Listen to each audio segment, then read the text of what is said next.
Thank you all for coming this morning. My name is Michael Peel. I'm the European diplomatic correspondent of the Financial Times, and I've been in various places around the world, including West Africa, Middle East, Southeast Asia, and I'm now in the very exotic and strange environment of Brussels, where I cover foreign policy and development, among other things. And I'm very lucky to have been invited today and to have an excellent panel to discuss the very important question, which is our title topic today. Is it possible to shut the doors at the back or to cut the noise down a bit? Coming over the... No, you get the noise. Just a curtain. Very pleased to be able to discuss the very important topic today, and the title of which is Fighting Inequality Through Fair Taxation and Public Service Provision for All. Now, this will be a very familiar subject to you all. The subtitle is The Role of Aid and Fiscal Policies in Reducing Inequalities and Promoting Progressive Taxation, Public Services and Gender Equality. This is a big subject, one which is attracting increasing interest from policymakers, including economists and others.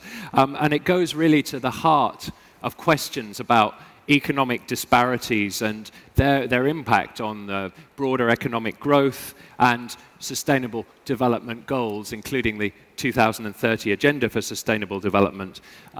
We know that increasing income and wealth inequality, coupled with persistent gender inequality, can erode social cohesion and lead, in some cases, to political instability. And so we'll be looking at how all these factors mix together. We'll be looking at the impact of lack of public services, regressive taxation, and how this can trap people in poverty and, of course, disproportionately harm women. And with a growing consensus on the role of fiscal policies and development assistance to generate revenues to support quality public services, the panel will also look at how to ensure those resources are used in the best way to benefit the most people. So without further ado, I'd like to introduce our panelists today, and in no particular order. To my immediate left, we have Felix Fernandez-Shaw, who is Director of International Cooperation and Development Policy at the Commission's DG for International Cooperation and Development, and he has extensive development experience. To his left is Christian Weisser, who is the Executive Director of Oxfam Denmark, and a special thank you to Christian for coming in at very short notice after Cécile Duflot, previously anticipated speaker, was delayed, but she may join us later. She is, in fact, she's here right now. She has arrived by Vespa scooter, no less. So let me just tell my colleagues, I'm happy to switch with Cécile, who planned to be here. I can also make the first comments, and then Cécile can come on. You guys decide. Oh, okay. So thank you very much, Christian. To Christian's left is Victoria Perry, who is the Deputy Director in the Fiscal Affairs Department at the International Monetary Fund, where she has worked since 1993 and provided technical assistance in tax policy and revenue administration to more than 40 countries in Africa, Europe, and Asia. And then to my far left is Seputile Mihongo, who is an analyst at the Clinton Health Access Initiative in Eswatini, which is a development partner of the country's Ministry of Health. And she has also worked in the field of taxation, so very much has a view on how these worlds meet and intersect. So before we launch into the first remarks of the panelists, I'm going to ask you, the audience, to do a little bit of work. We have a couple of questions prepared for you on this subject, and you can access them on the apps on your phones for the conference. So I'm hoping that plenty of you have downloaded the apps, and if so, you should get your phone out now. And if you go to the left-hand to the top left-hand menu, it should give you the option to vote. And if you press that, it will ask you what room you are voting in. And the room is A3. So again, on the menu in the app, in the top left-hand corner, select Vote, and then select A3. Switch. Has anybody managed to do that? Excellent, good. I'm seeing some nodding heads. So without further ado, I'm going to ask the question, and you'll then get a short period to give the answer, which will then be revealed by magic behind me, I hope. So the question is, what helps more in combating poverty? Is it 1, increasing annual growth by 1 percentage point, or 2, reducing inequality by 1 percentage point? So answer 1, increasing growth by 1 percentage point, or 2, reducing inequality by 1 percentage point. So please vote now.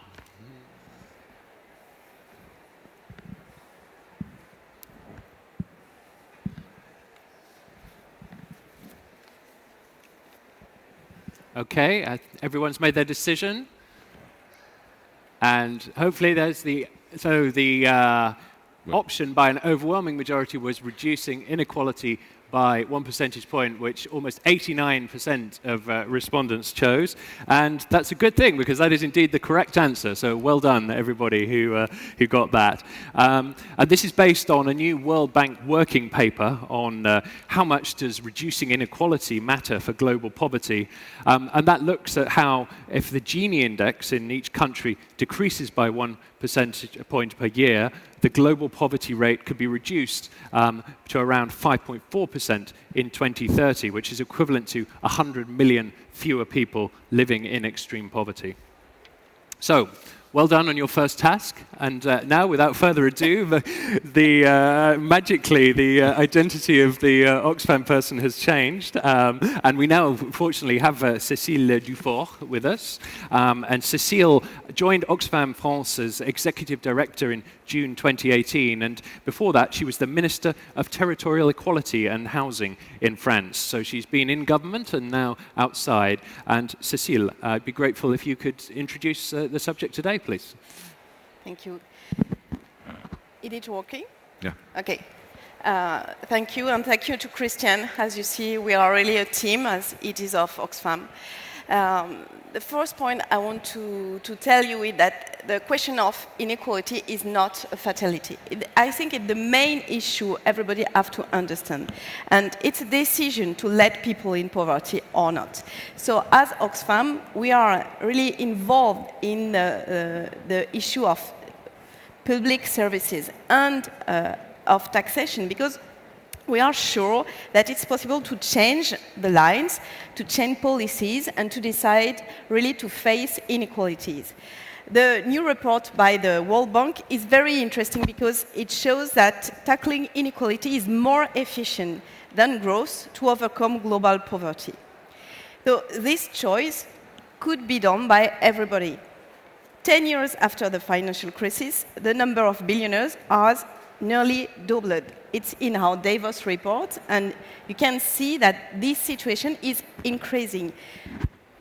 The wealth of the world's billionaires increased by 900 billions in the last year alone. It means 6.2 billion a day. Meanwhile, the wealth of the poorest half of humanity, 3.8 billion, fell by 11%. So this situation is no more acceptable. And even in France, for example, maybe you have heard about the yellow jacket, this situation of inequality, of the increasing of inequality, is not acceptable by the population. So we are absolutely sure that there is an agenda to fight inequality and poverty. And this agenda has one solution, and universal free public services funded by fair and progressive taxation. It's a collective and it's a political decision. And we are sure that this agenda is possible. And, for example, the G7 in France in the next August is the right place to take decisions about that. So I really think that progressive taxation, but more of all, the need for new and fair international tax rules is really an emergency. DRM is also linked to this global agenda of corporate tax reforms, because developing countries really more on tax collection for MNC because of the weakness of their domestic system. So another decision and a universal tax is an issue that could be on the global agenda for the moment. You let me 3 minutes, so I think I've done my 3 Yeah, minutes. absolutely. That's great. Thank you very much indeed, Cecile. And shorter is always better, almost, or at least that's what we journalists always think. So thank you very much. You got straight into the subject of inequality and tax. This is obviously something that, Victoria, you've been very concerned with and preoccupied with at the IMF. And in particular, this point we see of how, although global inequality has fallen over the past few decades, so has labour's share of income. So, you know, two trends which are obviously extremely important, and I'm looking forward to you explaining what they mean and how they fit together and what they mean for policymakers. Thank you very much. And thanks to Oxfam for inviting the IMF to be on this panel, which we're very happy about because we're working really intensely on these inequality issues. So I want to just start with maybe 3 key facts, as Michael alluded to. Global inequality has actually fallen over the past 3 decades. And by global inequality, I mean, if you take all the people in the world, how has inequality been affected across the 8 billion? It's actually been reduced, which reverses the trend that's been going on toward more and more inequality globally since the 19th century.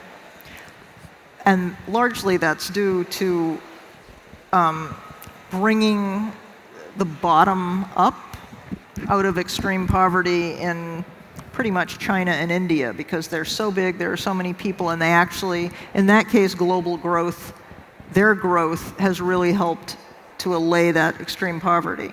But, okay, that's good. But that said, within country inequality, that is looking at any particular country, within country inequality has actually increased in more than half of the IMF's members, which is pretty much 190 countries. In more than half, in-country inequality has increased since 1990, and that is especially true in the advanced economies. And wealth inequality is even more pronounced than income inequality. So as Michael just mentioned, part of the reason for this is that the global share of labor in global income has been falling for more than 2 decades. And those income losses are basically concentrated among low and middle skilled workers. So in advanced economies, the ones I alluded to, pretty much, let's just say OECD economies, that's due mostly to technological change and to a lesser extent to international trade. But technological change has given rise to what we call job polarization, in which high-skilled jobs are still there, low-skilled, frequently service kinds of jobs are still there, but there's kind of a hollowing out of the middle-level jobs. And that contributes very much to inequality. And in emerging markets and developing economies, this increasing in-country inequality is more due to increased participation of those countries in global value chains. And that does have to do with trade in some sense.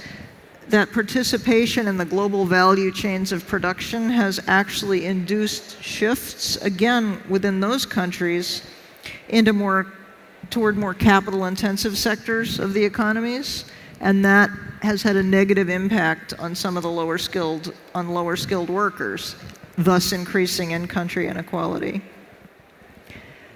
But there is growing evidence, as was mentioned, including from work that we've done in the IMF, that suggests that high and persistent inequality has adverse consequences for the pace of growth and for the sustainability of growth. And inequality of income and inequality of opportunity, which I'll come to in a minute, tend to be related. So what's the IMF been doing? That's the next thing I want to mention. The IMF's operational attention to this question of within-country inequality has definitely accelerated in the last few years. For a long time, there's been a long-standing focus on overall poverty reduction in the context of growth and sustainability. But this recent focus has been on in-country inequality. How have we been doing that? There's been a pilot program for about 3 or 4 years to operationalize inequality reduction work within countries. That is, through our annual surveillance, our macroeconomic surveillance, about 42 countries have now been covered, covering all levels of development because this surveillance applies to everybody. And there have been 3 phases of that. So this is an effort to try to take some of the analytic work and knowledge that we've gained and see how it can be applied in countries to try to reduce in-country inequality.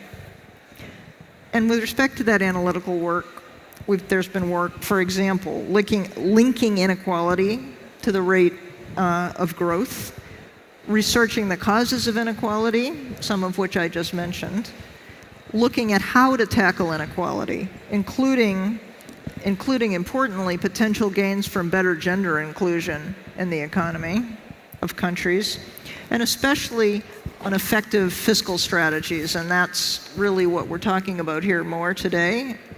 So we've done a lot of work on that. What are some of the lessons? Fiscal redistribution is key to reducing disposable income inequality, by which we mean the inequality that's left over in income after market inequality is modified by government intervention. And this is especially effective in advanced economies at this point. And in advanced economies, about 3/4 of that fiscal redistribution takes place on the spending side, as opposed to the tax side. And essentially, this is kind of an interesting fact, I think. The differences in implementation of this fiscal redistribution, direct fiscal redistribution, explain almost all the difference in disposable income inequality as between the advanced economies and the non-advanced economies. The advanced economies, on average, are still less unequal than most of the emerging and developing economies. And, for example, you can explain practically all of the difference between the OECD and Latin American in-country inequality by virtue of this direct fiscal redistribution. But all that said, a key lesson is that you have to evaluate tax and spending jointly. You have to take account of the administrative capacities and indirect and medium long-term effects, too, for every country. Tax progressivity in advanced economies, though, has actually declined.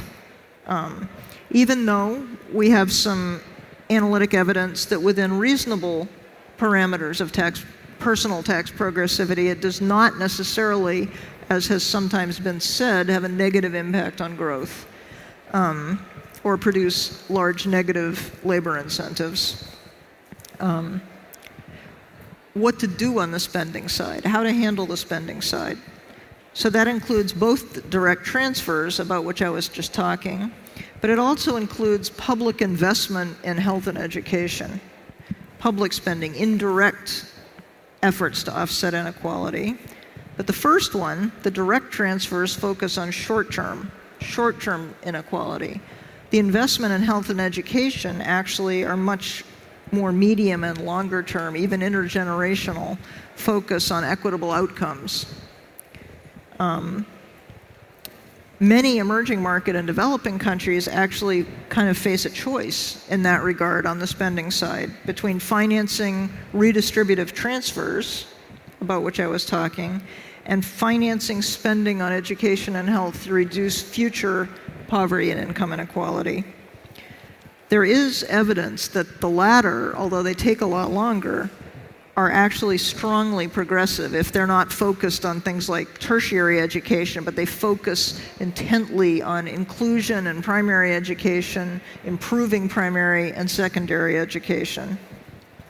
And there's been some success with using what we call conditional cash transfers on the immediate redistribution side in, say, Brazil and Mexico, in the big Latin American countries. And by that I mean offering cash transfers to poor households as long as they agree and certify that they're going to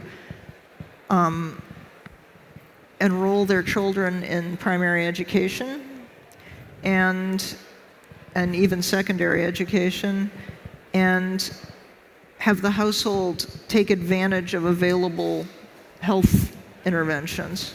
And that's been somewhat successful too. So I'm going to stop there, and I'm happy to, we'll talk more, I'm sure, about details on the tax side too. Absolutely. Thank you very much, Victoria. And that was a fascinating take on the role of tax and spending in all of this. By the way, this is an interactive session, so please, just to give you a fair warning, we have 2 roving mics, and once the panelists have all spoken, I'll be delighted to take questions from the audience. So please do think some up, and if I don't see any hands, I might just have to pick people. So be warned. Next, I'd like to turn to Felix Fernandez-Shaw. I was very interested in what Victoria was saying about the growth of in-country inequality, which is very much a theme within the EU as well, as we know. And so the EU is in a very interesting position in that it faces some of these issues in its own backyard, and it's also involved in development in other areas of the world. So could you tell us a bit more about how the EU sees some of these questions that Victoria and Cecile have talked about? And could you also talk a little bit about the role of civil society in all of this? Okay, well, thank you very much, and thanks for inviting us to this panel. I thought when I first got notice of it that it had 3 key words that I was very much fond of and that you just asked me about. And these 3 words are inequality, taxation, and Oxfam. So I think it's very good, and we immediately thanked you for doing that. But before answering your question, since you said this is an interactive panel, I want to know if you can raise your hand if you know which is the SDG that talks about inequality. Oh, look at that. Ooh. That's very impressive. Right. Now, I'm going to ask you a second question. Which is the SDG does not talk about inequality? Aha. Yeah. Raise your hand if you know the answer. You need to go to the wall back over there and do your math, because all the SDGs talk about inequality. There's only one that talks about inequality in the title, that's SDG 10. But I think the whole Agenda 2030 talks about inequalities, and that's why it's so important, because we do it in the inside as much as we do it in the outside. If you read the Eurostat report, you will see that the Union is working on its internal inequality, which is recovering, but not as strongly and as quickly as we wanted it to. And that's something we need to work on. The second question I have for all of you is, how many of you have read the Oxfam paper that is the framework for this panel today? Raise your hand. All right. And put your hand down if you work for Oxfam. You wrote it, so I imagine that you've read it. And how many of you have read the Commission document on the sources of inequality that we just published on Friday? Raise your hand. Ooh. Whoa, very It was a busy weekend. Well done. So I'm going to occupy my next hour of time to explain to you the staff working document. No, I won't do that. But we've just made that point precisely in the document that I invite you to read, which goes much along the work that the civil society is doing and Oxfam is doing, in saying how do we tackle inequality, and taxation is one of those main drivers to tackle inequality. Why? Because when you work on the secondary sources of income, you work on a redistribution of wealth, and there you have to work on your taxation, on your progressive taxation. We know very well that there's no issue between progressive taxation and growth. Much on the contrary, as you just said, and people rightly answered, you need to work on inequality to get your scores up higher. At the same time, redistributing is also talking about gender inequality, which is one of the main sources of inequalities. We have many others. We have political inequality. We have economic inequality. Taxation mainly speaks about economic inequality. But we know that political, social, and even environmental inequality is an issue. But mainly and most, I think we should be talking about how taxation and redistribution can work also for women. And in this context, the European Union is also trying to work a lot and put a lot of effort and accent in gender-responsive budgeting. This is something which is very important in order for governments to know what they're taxing, what they're collecting, and how they're spending, because they have the data and they can do the math. If they don't do it, this is going to be a problem for all of us, I think, and for them. On taxation, we've just heard some of the IMF data. We've heard some of the discussion. We've seen the concept notes discussing the fact that some countries need to raise their tax ratio from 10% to 15%. Now, in countries like us in Europe, where we have flies and we have taxation above 30%, it looks kind of easy to go from 10 to 15. But just take a look around in Europe and ask any politician to increase taxes by 50%, which is what it takes to go from 10 to 15. And then you need to find something to tax. Because it's not only about increasing your tax ratio, it's about having something to tax. In this context, when you marry inequality and taxation, you get a reply which is probably a medium to long term.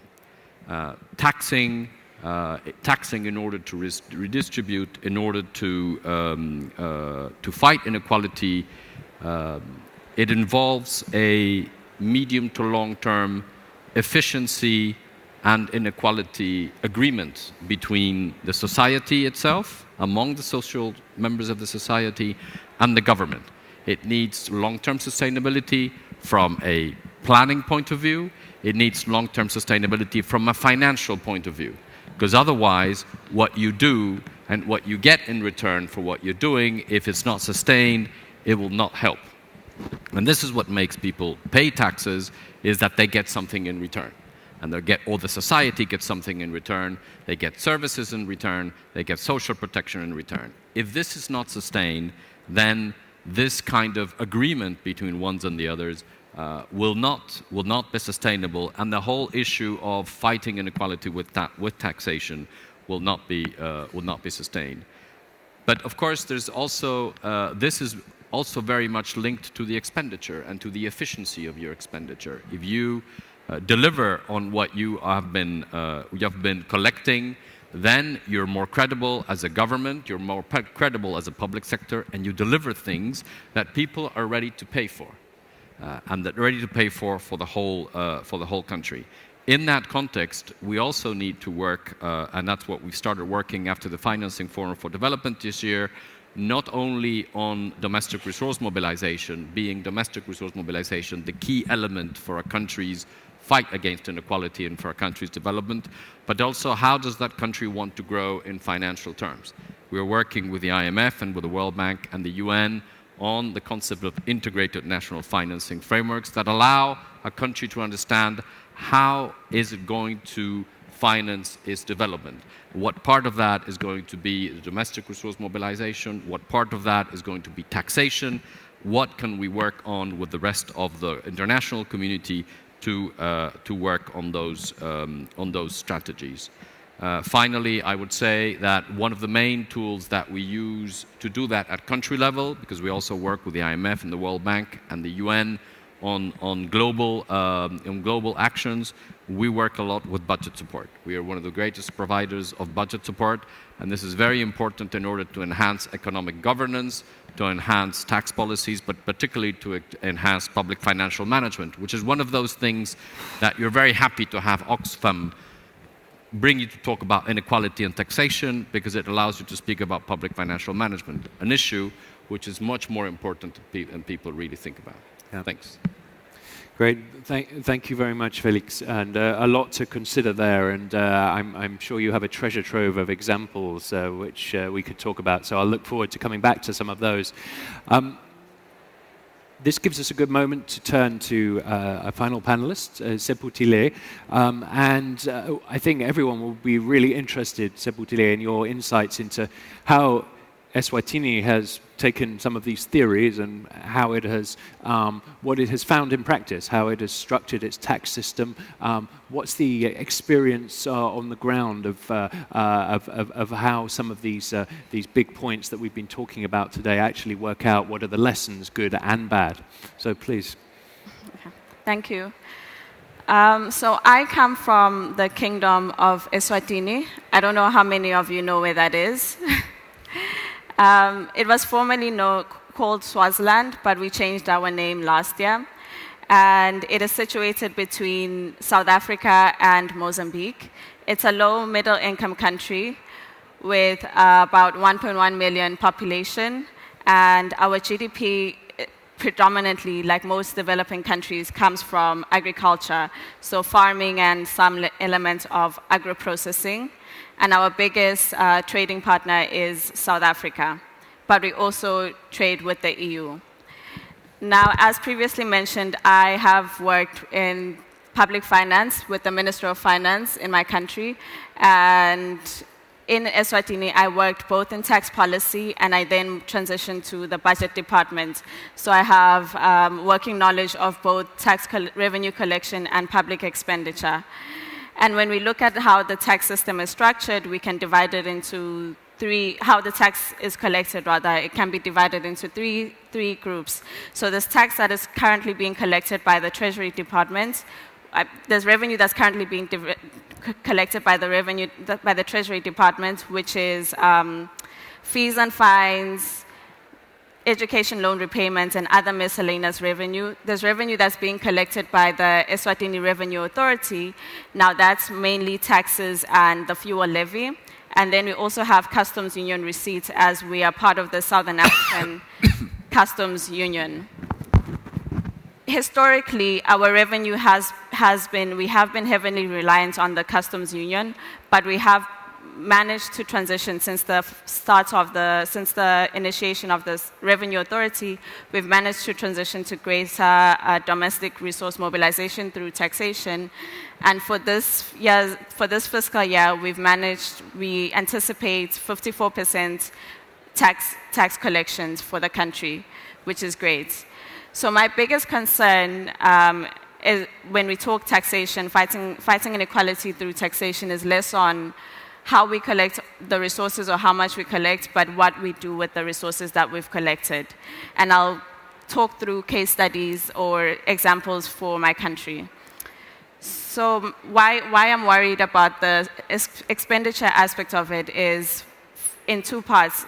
Priority setting, who sets the priorities for the nation, as well as the inclusive nature or the inclusiveness of the budgeting process. So when it comes to priority setting, I'll make the example that we've recently launched our strategic roadmap for 2018 to 2023. How that process went was, it was predominantly centralized between a few government agencies and cabinet. There was little to no stakeholder consultation, and yet we're talking the country's strategic direction for the next 5 years. So after approval at cabinet level, that has become our national document, and with the taxation and expenditure implications of it. Now, if we're serious about addressing inequalities through public sector, this can only happen when everyone is included in the decision-making process with full information, when the different players in the economy, women, youth, and people living with disabilities and others are at the table with full information and are influencing the country's strategic direction. And the second reason, so I'd like to then move on to the second reason why expenditure is my biggest concern. It's the public approval process. So in Eswatini, there's some level of engagement during the budgeting process. We have the budget call circular is sent out to line ministries. Line ministries present their budget. They present it to the planning and budgeting committee.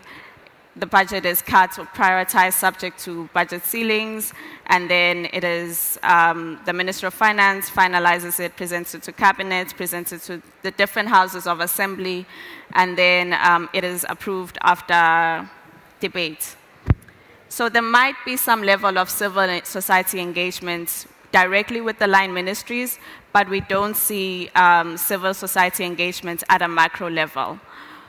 When I think about my country's context is we don't have we don't have civil society that criticizes government or is invited once the budget has been consolidated. We also don't have generally, we also don't have sufficient young voices at that level, at a macro level, who criticize the budget for what it looks like and what the implications are on the different players in the economy, as previously mentioned. So why is the centralization of priority setting a problem, and what can be done about it? So when you have power that's very centralized and not criticized in national priority setting, you have ways that it can be used against common goals, such as fighting inequalities. Again, I'll make an example. In as much as my country has done a lot, we've managed to enroll everyone on free primary education. However, there's still some public expenditure elements that are questionable, such as the construction of a 5-star hotel in an environment where the hotels around that area are shutting down because there isn't enough business. So the drive, and this is against. There's still so much that can be done on building more schools and spending on more healthcare, but we're not doing that. Instead, we're spending on investing. We're spending on the private sector. So in conclusion, what I believe should be done and can be done is we need more civil society at a macro level, we need more young voices at a macro level, and we need allies in government who are just like us. So young people, women, people living with disabilities, change agents within the system who not only stand as a representation, but have an understanding that they carry the voice of the many people who are like them. Yeah. Thank you. Thank you, Siputile, for that call to action, which was great to have. And there are definitely elements of that I'm sure the audience and I will want to come back on afterwards. But first, the second question for you, the audience. So if you could produce your phones once more. And usual drill, in the app, the left-hand menu, go to vote, and then room A3. And the second question is, hopefully appearing behind me, donors now give more attention to the efforts of developing countries to collect the taxes they need to invest in development. What percentage of total aid is supporting these efforts? Is it 1, 0.1%, 2, 1%, 3, 10%, or 4, 20%? So please consider and vote now.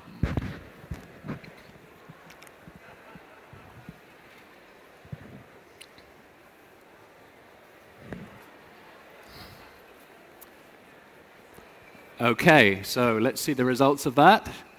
Oh, well, this is a lot more mixed. So nearly a third of you went for 0.1%, just over a quarter for 10%, and a small number for 20%. But the most popular answer was 1%, with almost 40% of you choosing that.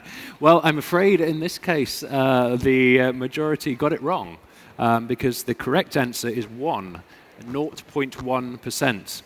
According to official OECD figures, global aid in 2017 amounted to $146.6 billion US, while aid for so-called domestic resource mobilization was just $197 million, which is just 0.13% of the total figure. And of that small amount of aid, just 2.8% of projects had clear goals on tax fairness. So interesting to see the kind of gulf there, and interesting that you were perhaps more optimistic than the numbers actually suggest should be the case. So, thank you very much to the panelists for an excellent first round. I do very much want to come to you in the audience in a moment. But first of all, I'd just like to float a couple of ideas for a bit of further discussion among the panel, and just to explore a little bit more. The first is to look at gender. We spoke a little bit at the beginning about the disproportionate impact of inequality, regressive taxation and spending policies on women. And I'd be interested in your thoughts on what that impact is and how we can begin to redress it. The other question is about the importance of not just progressive policies, but, and Seputile obviously touched on this particularly in her presentation, the collection of taxes. And, you know, obviously for many years, a global theme has been companies and individuals evading or avoiding taxes by various means, legal and illegal. And I'd be interested in how much of a part of the problem this is. In other words, companies not paying their fair share. And if so, you know, what can we do about this more than is being done at the moment? So I want to throw those things out there. And who would like to take the first hit? If not, okay, I see Victoria. Go for it. I wanted to go first because those are two incredibly good questions. And I know my colleagues will have more to say on the gender side, but just to say we've been doing a lot of work on gender budgeting. And there's another, I spoke about sort of trying to operationalize the inequality work. There's another related track that's about trying to institutionalize gender balance problems within our country teams, country work. But I guess in sum, I might say about that as in the cases as in what I said before, a lot of the gender issues are probably better addressed on the spending side than the tax side. I mean, most countries now, if you look at their laws, don't have legal discrimination. There are some exceptions, but by and large, the tax structure doesn't really differentiate. Certainly issues about family taxation do cause some gender issues, but in order to really focus on improving the lot of gender balance and women in the economy, a lot needs to be done on the spending side and the gender budgeting side. Gender budgeting basically is looking at the overall national budget and figuring out, analyzing what aspects of it are particularly key to improving women's participation, women's equality in the society and the economy. So I guess I'd say that on that. On taxes, in advanced countries, tax progressivity is really key. In low-income countries, it is unfortunately a lot harder to actually implement tax progressivity, as you just said, no matter what the law actually says, because a lot of it has to do with can you actually collect and enforce high rates of taxation on the richer segments of society. In very low-income countries, it's just important to make sure that the lower earners in the formal sector or outside the formal sector are not subject to the income tax. That's the biggest source of progressivity that you can do in a low-income country. But it's very hard to get revenue, especially on capital income, from high-income people in low-income countries.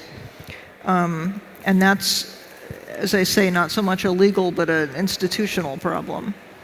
I mean, one thing that may help now is the increasing international cooperation to exchange information about, about income offshore. But it's really crucial for that the standards that are being set for the low-income countries to participate in that are not unmeetable by them, and also to actually be responsive and give information to the low-income countries on their citizens, high-income citizens that may be accruing abroad. And finally, I'd just say that corporate income tax is especially important in lower-income countries, even though that may seem counterintuitive.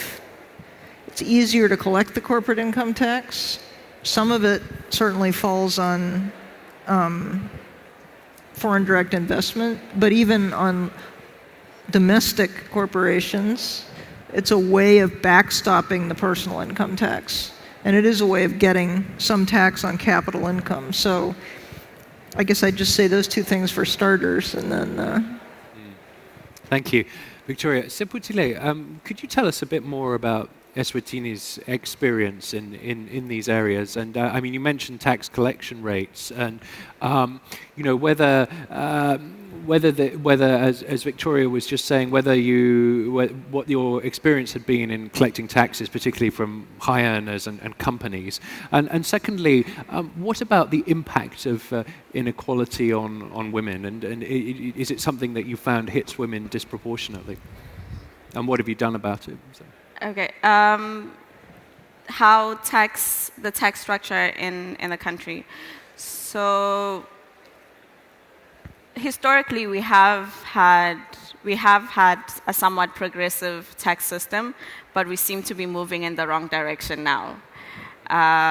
So we have, in the recent budget, the 2019-20, when the Minister for Finance presented it, how he actually increased tax for personal income earners, although there was a transition, so the lowest income range has been increased slightly, so where the tax starts. However, the tax has been increased to 36% for certain members of society. And then there's a drive excuse me, there's a drive to decrease corporate income tax and in the country. So in the national strategy documents, there's a drive that corporate income tax will be decreased, and that's moving towards the justification is that's going to spur private investment, et cetera, FDI, and so forth. However, given our location, as I mentioned, that we're in between South Africa and Mozambique, which are very big economies, which have opened up in recent years, in recent history, and are very, very attractive, that question on whether decreasing corporate income tax is going to filter down into investments by corporates in the country and so forth, and also the kind of investments that come in, that needs to be questioned. That is also being questioned as to if we have certain industries that only take on low-income earners, and that bridges with your second question, which is between 2000 and 2015, we had a drive where we had textile companies start up in Swaziland, in Eswatini. And what that did is it took on a lot more textile workers are normally women. So you have women, we have a relatively good education system, and women go through the education system up to Form 5, which is grade 12, and I don't know what the system is this side. But what then happens is, instead of women improving their grades if they didn't pass really well, they just go straight into the job market, straight into the job market being the textile industry. So now they're stuck in this low-income cycle, and they're not improving. There aren't any personal development options provided by these companies. There aren't enough personal development initiatives, technical skills that are presented by the government as options for women who did not get the best education possible or could not get into university. So that's how financing and gender, I see that's the transition between financing and gender, yeah. Okay, thank you. Interesting. Cecile or Felix, would you like to come in on these questions? Yes, maybe what I want to say about fair taxation. Fair taxation is, first of all, a progressive taxation. And why it's important to say that? Because the situation is that in the last decades, the effective progressivity of taxation has dropped both in developed and developing countries. That this situation is that in rich countries, the average top rate of personal income tax fell from 62% in the 70s to 38% in 2013. That's the situation, that's the reality. And one important point, a part of Oxfam work, is to show that, to document, to face the reality. Because it's the same in the developing countries. The average top rate of personal income tax is even lower at 28%, and for corporate tax is 25%. If the current trend continues, we can imagine, research shows that the corporate tax rate will be hit 0% in 2052.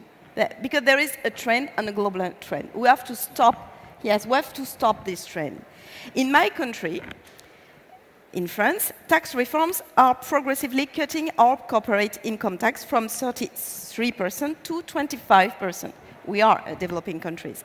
And the government also voted tax cuts to the richest 1% by suppressing taxation on wealth and setting up a flat tax on capital earnings. I think that's the reason of Yellow Jacket.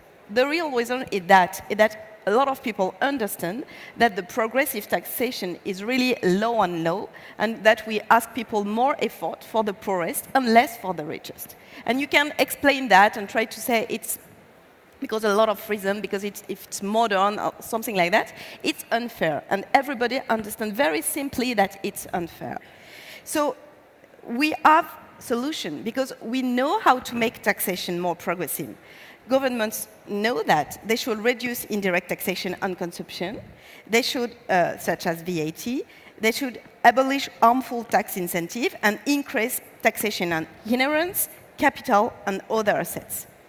This is important for both mobilizing revenues and reducing inequality. The first point is progressive taxation. But the other point, very for the moment point, is the need for new and fair international tax rules. Because if you organize a competition between countries and between people and between workers, there is no end. Or even the end is 0% taxation. So it's why the new round of global reform, which is known as BEPS 2, is for us really very, very important.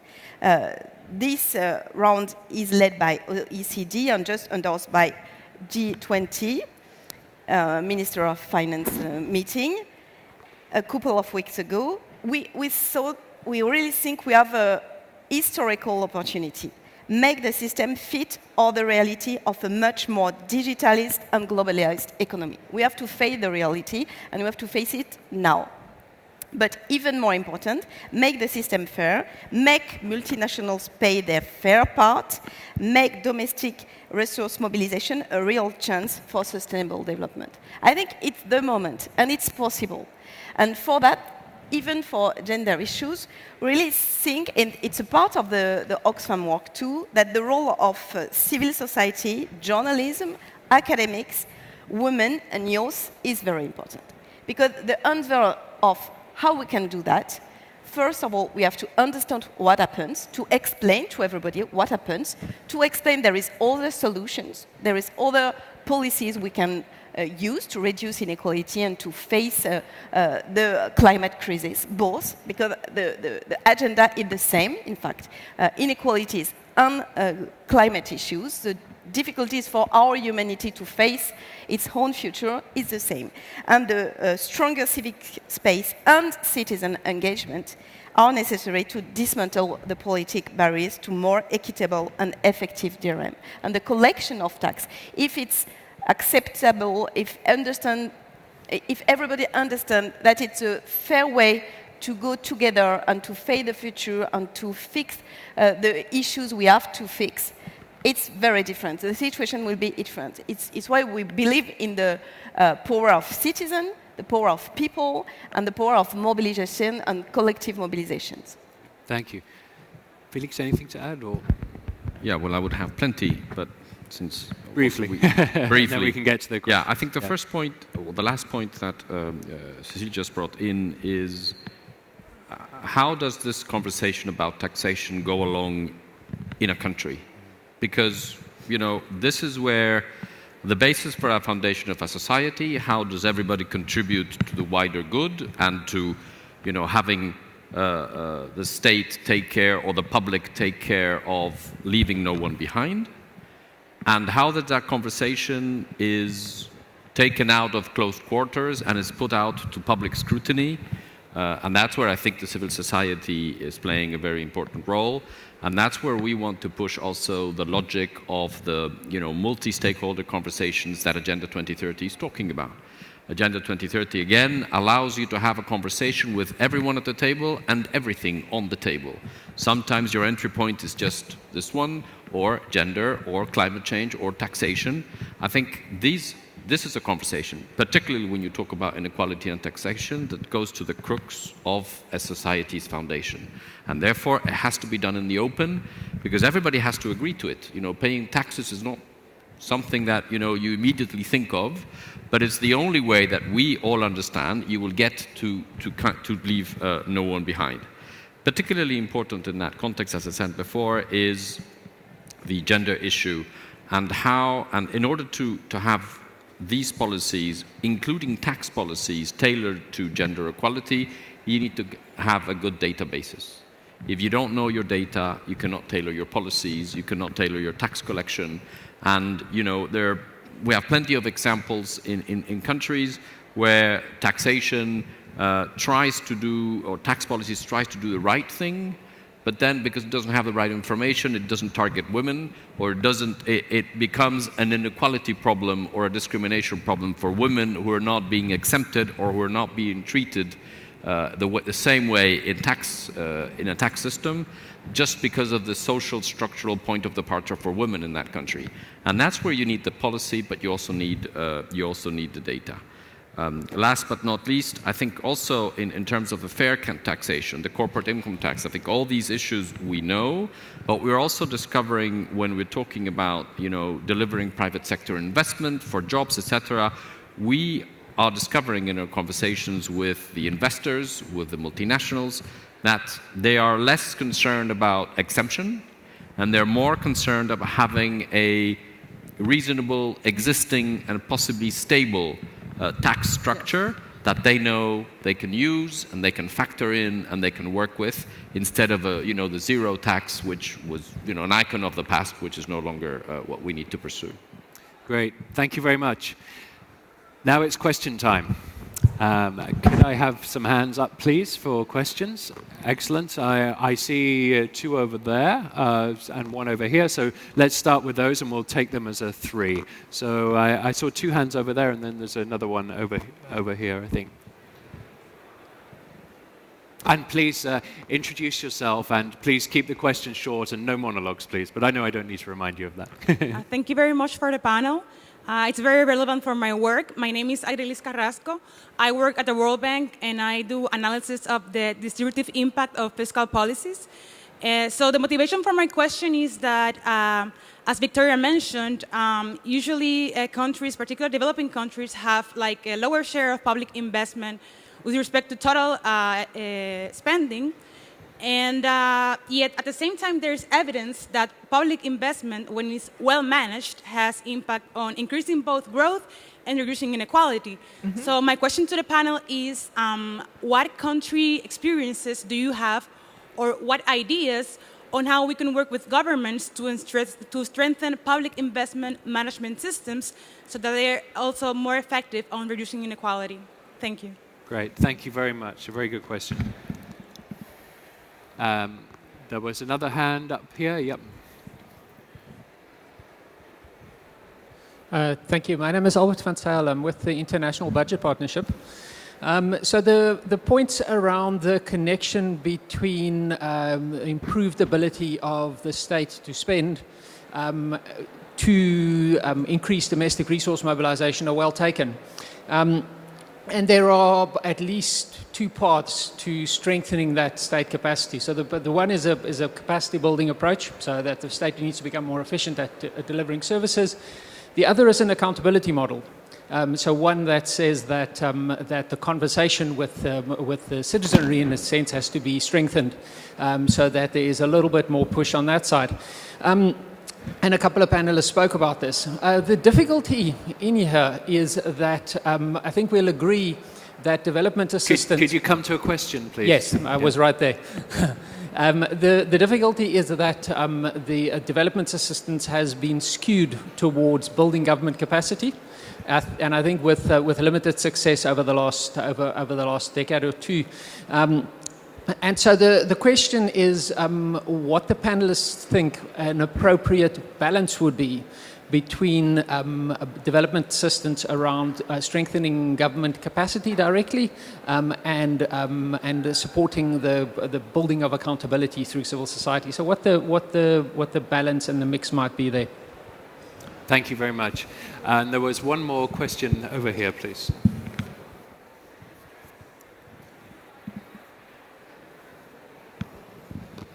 Thank you very much. Thanks for the talk so far. It's been very interesting. My name is John Bulstrode. I have formerly worked at Oxfam, now at Amnesty International. My question is around the structural adjustment programs and what sort of legacy you see them having in terms of the way that governments think about their fiscal policy and the way that international finance institutions approach this issue. Do you see it as a hangover of the past that we're struggling to design tax systems and perhaps public expenditure systems that are really delivering the services that we need? And I guess the link to that, secondary question around the sort of populist attacks that we see on bad decisions around government expenditure, including part of the motivation, I think, behind the Brexit votes in the UK. I wondered if you could comment a little bit about how do you protect government expenditure plans against those kind of populist attacks that are so powerful and so easily made. Thank you. Okay. Thank you very much, although I'm afraid you've spoiled my day there, because I thought this was one event where I could get away from Brexit for at least an hour and a half, but it's always there like a ghost. So thank you very much for those questions. Balance and development assistance, success stories on public investment, and then fiscal policy and expenditure examples, and what does the current age of populism mean for that. Who would like to take first go at that? Felix, do you want to have a go? Yeah. Well, thanks for that. First of all, I think this sort of dilemma, or not dilemma, question between accountability, collection, I think it's all related. Again, when you are designing a tax system, you're designing your collection side and you're designing your spending side, you need to understand what the public wants from you and what you're going to give them in return. And in this concept, you can just not work without the public. And I think that's important for us when working in development assistance. We need to make sure that as the government structures are growing in terms of more capacity for the collection and for the expenditure, they're very much linked in terms of the efficiency of the expenditure. Again, if you don't get what you're paying for, you will not pay for it. And this is whether you are in the least developed country or in a high-income country, this is the way it works. If you see that the public administration is not efficient in spending and is not giving you the policies that you have voted for or you have discussed about, you will not be helped. And the second thing is, again, because we're working on a sort of very transformative agenda, which needs to transform everyone into a more sustainable development path, whether it's in Europe or elsewhere, again, everybody needs to be involved in this discussion. If they're not part of that, and if the civil society, whether not only the civil society, more traditionally, but also the trade unions and the employers and the corporate, the larger civil society is not involved into that, then we have an issue of transformation, because people will not transform if they're not part of the discussion, full stop. And that's, I think, what we need to push for, not and it's not a very costly issue in terms of the percentage of ODA that goes to tax policies or those kind of issues. I think it's more on the political pressure. You just said it, the G20 just decided about a number of things that are very important in terms of global fairness of the system, but that needs also to go down, and it needs to happen at country level. On the populistic side of things, I think the question or the answer to that is more accountability, more public participation, more discussion, more about people understanding that complex issues are not answered by, a simple answer, that things are very complex. And putting several issues on the table allows you to understand what the trade-offs are. And this, when you simplify the message in a populistic way, the only way to counter that is probably to enhance public information, enhance the knowledge of issues, of these complex issues. And that's where we need to work more actively, either in Europe or elsewhere, because I like to say a lot that we are all sustainable developing countries. We all need to transform. And if we need to transform, we need to know why. And if people don't know why, people don't know that the plastic bottle here or there, if they don't know why, they will not do it. That's what we need to push. We need to push that there's accountability, that there's a public discussion, and that the administration does what it's supposed to do and what it was mandated to do. Thank you. May just I introduce a point, something which crossed the question, because we talk about government responsibility, the progressive taxation, but there is another way, maybe, very interesting for accountability. Also, the way to try the empowerment of regional tax authorities. Because research finds increasing evidence that local taxation can serve as an important, even if modest source of revenue for financing basic local initiative and provide incentives for citizens to demand accountability. So I think this way is very interesting, because you can cross the responsibilization of local authorities, but also it's a way to improve the civil social space, to improve citizens, to give them power to decide and to see the use of taxation because of local taxation. So we really think that the way of the empowerment of regional tax authorities is very interesting too. Okay, thank you. Victoria. I would just say I agree with what my panel colleagues have been saying and what was said about Eswatani in the beginning, which is it's so important to bring the citizenry in whatever form into these decisions. In fact, this concept of medium-term revenue strategies that some of you have heard about that was alluded to as a way of taking a longer-term view toward building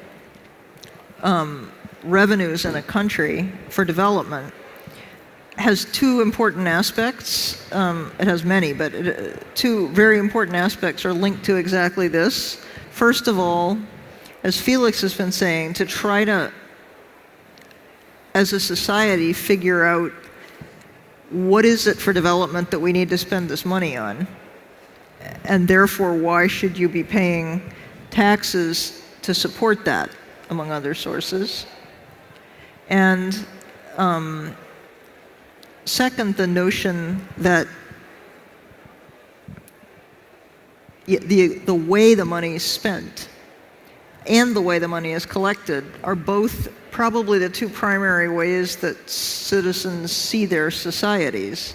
And in that sense, it's incredibly important to work on not only the tax policy, but as I was saying earlier, tax administration. The ability to actually collect the taxes in a fair way and then to see them spent on things that seem to have a value to the taxpayers is the only thing that's going to actually work. And that's why we frequently see that the tax system and coupled with the spending system is kind of the foundation of what's loosely called state building, really.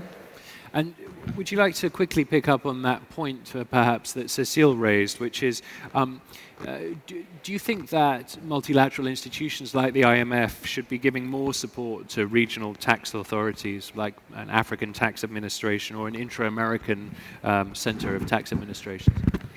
She's obviously going to say no. Sorry? You're going to say no, right? Yeah, exactly. We actually do work with the regional tax authorities, organizations a lot. For example, just springs to mind, one of the tools that have been developed in recent years in order to try to help countries assess and pin down their particular issues in their tax administrations, which is called a SORA. Doesn't matter what it's called, but that's, we work with SIAT in that connection, for example. We've worked with SIAT for years, and we certainly work with the African Tax Administration Forum. So yes, it's very important, and it can help. Okay. It can help. Thank you. Felix, do you agree with that? Yes, this is one of the main things we're doing together with the IMF. We organize jointly every year the Africa Fiscal Forum, where we bring together a number of fiscal authorities from African countries, the IMF, and the European Union, and we go over a number of issues. So, for example, this year it was a lot about fiscal reforms, financing the SDGs, but also gender-responsive budgeting. And we have picked up a number of very good examples of how African countries are trying to reform their tax policies in this line. We still have a long way to go, but this is something that we work a lot with the IMF in order to reinforce the capacity and support the IMF in working with the fiscal authorities of the partner countries to get the job done. Thank you. Just to round this out before we go on to a final round of questions, Seputile, I just wondered if you had any reflections from Eswatini's experience on anything the question has asked about, in particular on strengthening public investment systems and how should be the balance of development assistance. I don't think it should be an either or. Both complement each other, as my fellow panelists have mentioned, and just there's an additional layer to it, because when we speak tax system, we're mainly talking national government, but we also need to work on research-backed tax systems. So we need to work as developing countries. We generally need to work on improving our research capacity and have research institutions that support governments and have governments listen to these research institutions when formulating tax policy and any other national policy in existence. So it's not an either or. What's the right balance? There's still many other players that need to be included. We still need accountability. We still need civil society to keep government accountable. And as I mentioned earlier on, that we also need allies within government. So we need people who are in government to understand that if I am a young female and a certain policy is being passed, I can't just sit back and listen and approve, but it's my responsibility as a young person sitting in this office right now. I might not be a member of any civil society agency, but at that moment, I am a voice and a representative of so many other people so many other young people, young females like me. So it's not a question of, is it civil society, is it government systems, but it's civil society, it's government systems, it's research institutions, and it's also personal accountability. Yeah. Thank you very much. So we now have a little less than 10 minutes left, and I certainly don't want to stand between you and your lunches, so I would like to finish promptly. Do we have a final round of questions? I see one, two, quite a few actually. Well, let's see if we can get all four. So very brief questions. I saw three over here and then one here. Not working, is it? Yeah, right. I am Hannah Breinholtz and I'm from ActionAid Denmark. My question is around the last poll that we did. We see that basically we're talking about tax as a solution to financing for development. We all agree domestic resource mobilization is really key. However, so little of the development aid goes to it. So I was wondering if the panel would reflect a bit around like, why is it so little?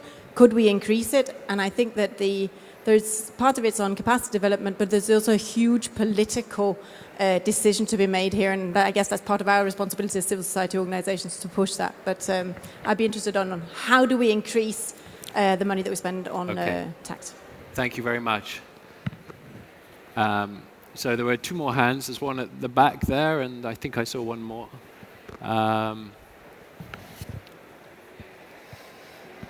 Yeah.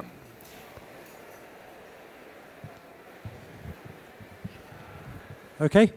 Yep, go ahead. Yeah, Simon Maxwell, European think tanks. The British Parliament Select Committee on Development went to Pakistan and were very surprised to discover that the tax to GDP ratio was only 10%, whereas in OECD countries it's 34%, and came back saying, why are we taxing poor people in the UK to provide aid so that rich people in Pakistan don't have to pay their taxes? So the question I would like answered is there a level at which the tax to GDP ratio stops being a worry for us? And if it's below that level, should we apply some kind of conditionality? For example, we cut off aid to countries which have bad human rights records. Should we also reduce government-to-government aid to countries which don't tax? Okay, thank you. Ooh. And one question over here. Hello, Miguel Verbolovskis, Ambassador of Panama to the European Union. The first sentence of Anna Karenina comes to mind. Taxation is important, but to everyone in his or her own way. Having said that, my question is, how do we get to a system or a situation where there is reduced tax competition between countries, given that countries prioritize their taxation in different ways? Thank you. Thank you. And there was a final question over there. Hello, thank you to the panelists for the very interesting points. My name is Olivia. I work with the European Network on Debt and Development. I wanted to ask a brief question on policy coherence for development.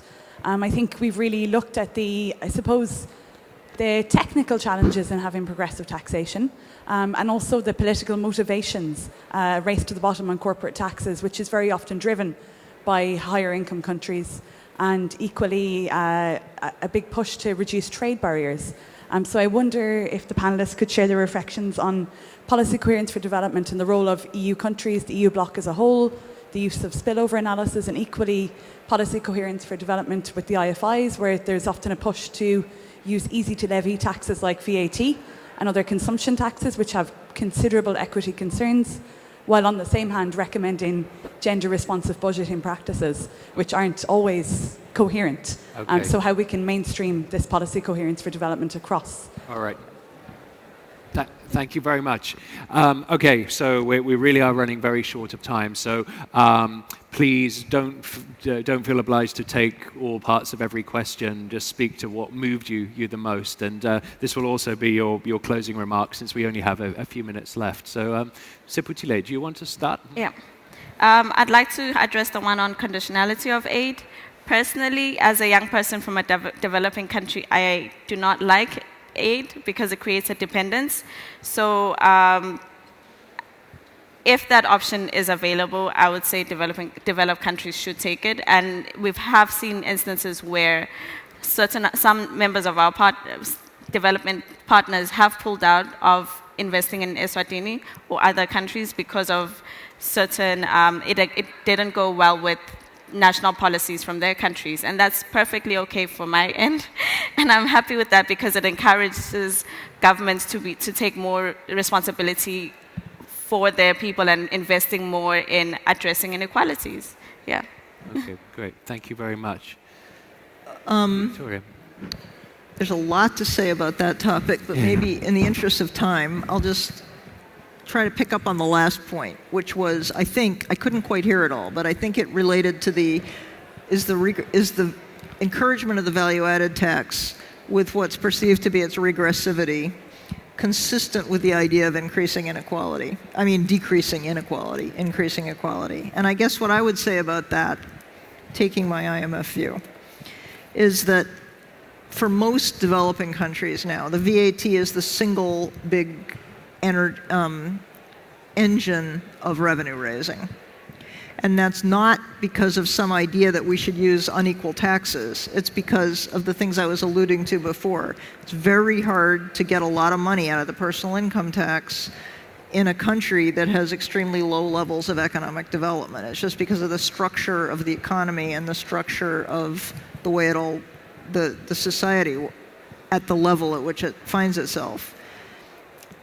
It's not entirely clear exactly how regressive or not regressive the VAT is in different situations, and in fact we're doing some more work on that right now. But that said, the most important thing that the VAT does is generate domestic resources that are then used, that should then be used on the spending side to try to reduce inequality and to try to invest in the future to reduce longer-term inequality. That's why I said you really have to look at the tax system and the spending system as a whole in any country to decide whether it's progressive, pro-poor, pro-equality, or the reverse. Naturally, if you collect a huge amount of money from any source and then spend it in ways that are either wasted or benefit the rich, that's not going to be helpful. So the question is how to target the resources that tax raises, I'd say.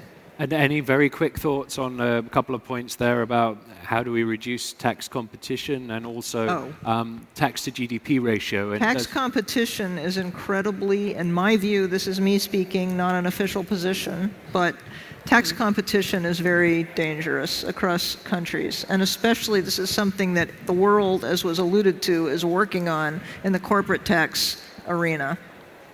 It's something that perhaps one of the ideas that's being suggested, minimum taxes, global minimum taxes, that individual countries can adopt. If enough countries adopt a sort of form of minimum tax, even if it's the advanced countries, it sets a floor to try to help minimize tax competition and rate reductions in the low-income countries, and the low-income countries really need the corporate income tax. So this work, I think, is incredibly important. Okay, thank you. Yes, about tax competition.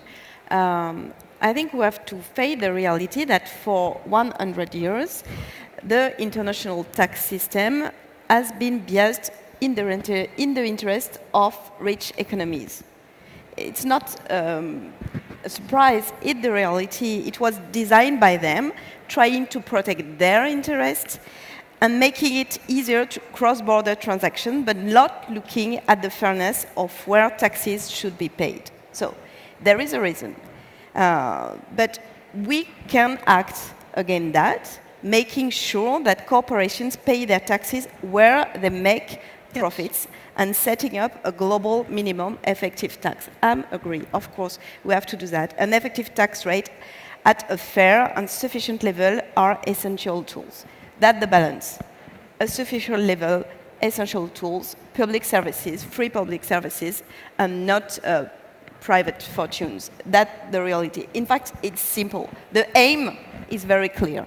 The way to go toward the aim is more difficult. Yeah. Thank you very much. Well, as the clock ticks to 1 o'clock and the end of the panel, Felix, you get the last word. Okay, well, thanks a lot for that. First of all, on competition and policy coherence, this is the same issue. We just need to work on it. That's why the European Union continues to pound on the table saying we need a rules-based global order, we need people to agree with each other, we need some rules to go by, and these rules need to be accepted by everyone else. And this is why, again, the G20 decision to start working on a number of issues. This is the way forward. Otherwise, we run with tax competition. Second, on the why so little ODA or why doesn't development assistance? Well, us for one, the European Union is part of the Addis Tax Initiative, where we committed to double our ODA to supporting taxation policies, and we've done it, or at least we're very close to doing it. I think everybody else should do it. But except for my enthusiastic team, which is probably the ones who voted for 20% of ODA for taxation policies, they voted knowing that it's not 20%. You all know that it takes much more to build a road or to finance an energy or renewable energy plant than it does to increase the capacity and work on the design of tax policies.